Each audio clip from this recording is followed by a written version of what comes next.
السلام عليكم ورحمة الله وبركاته، أحبابي وأصحابي رجالة الأهلي في كل مكان، يا رب تكونوا بخير. النهاردة وزي كل يوم معانا حبة أخبار، يلا بينا نسمعها. وقبل ما نسمعها حابب أفكركم زي كل مرة بالاشتراك في القناة، اللايك التمام، تفعيل زر الجرس عشان يوصلكم كل جديد. يلا بينا على أول خبر وما نطولش عليكم أكتر من كده. مباراة الأهلي القادمة يوم الأربعاء المقبل الموافق 28/5 في 8 مساء في الجولة الأخيرة والحاسمة من الدوري المصري.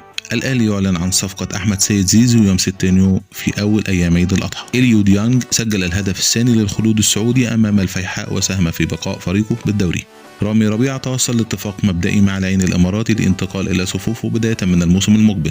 الأهلي بيجهز للسولية منصب إداري بالنادي مستقبلا. بايرن ميونخ يطلب ضم موهبة الأهلي ومنتخب الناشئين حمزة عبد الكريم والمفاوضات وصلت لمرحلة متقدمة. الاتحاد الدولي لكرة القدم يقرر فتح نافذة انتقالات استثنائية تتيح لجميع فرق كأس العالم للأندية ال32 التعاقد مع لاعبين جدد للبطولة. تفتح النافذة من 1 إلى 10 يونيو 2025. مصدر بالأهلي: بعثة الأهلي تغادر إلى أمريكا يوم 4 يونيو الساعة 8 مساء بتوقيت مصر، شارك في كأس العالم للأندية. في حالة تأكد رحيل رامي ربيعة إلى العين الإماراتي، تريزيجيه سيصبح قائد الأهلي الثاني خلال الموسم المقبل. الدكتور أشرف صبحي وزير الشباب والرياضة قام بتكريم أفراد البعثة الفنية واللاعبين المصريين العائدين من ليبيا ومنحهم شهادة تقدير. تقارير: كونراد ميشلاك يتقدم بشكوى رسمية ضد الزمالك في الفيفا للمطالبة بالحصول على مستحقاته المالية المتأخرة والمقدرة بما يقرب 700 ألف دولار بعد تقاضيه 70 ألف دولار فقط خلال فترة تواجده مع الزمالك.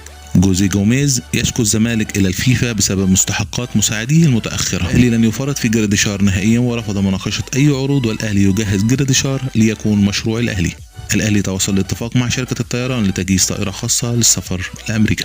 ثلاثي تيشيرتات الأهلي للموسم الجديد وكأس العالم للأندية. كابتن محمود الخطيب تواصل بالفعل مع إدارة غزل المحلة للاستفسار عن إمكانية التعاقد مع الجزار. الأهلي يرغب في ضم أحمد ربيع لاعب وسط البنك الأهلي ويضع اللاعب أولوية قصوى للتعاقد معه من البنك. مع الطرائف: عفت نصار في تصريح سابق: بيراميدز بطل الدوري والزمالك مركز ثاني، لو حصل غير كده والأهلي كسب سموني مدام عفت.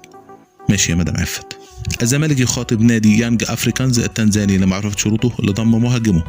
شروطه: ياخد مستحقاته. احمد سالم المتحدث الرسمي للزمالك: جماهير الزمالك واقفه طوابير قصاد شركه المحمول لتغيير خطوطها بعد اعلان النادي الاهلي، ولازم اللي عمل فكره الاعلان يتحاسب بقى علشان يبقى يستفز جماهير اكبر قلعه رياضيه في مصر. المجانين في نعيم والله. مرود درديري: امتى هنشوف الصوره دي بقى في المشمش يا دودو؟ وهنا احبابي واصحابي رجاله الاهلي في كل مكان نكون وصلنا لاخر خبر معانا النهارده، ويا رب تكون كل اخبارنا عجبتكم، وان شاء الله بكره مع اخبار جديده. وقبل ما اسيبكم امشي على الف خير، زي كل مره بطلب منكم الاشتراك في القناه، اللايك التمام، تفعيل زر الجرس عشان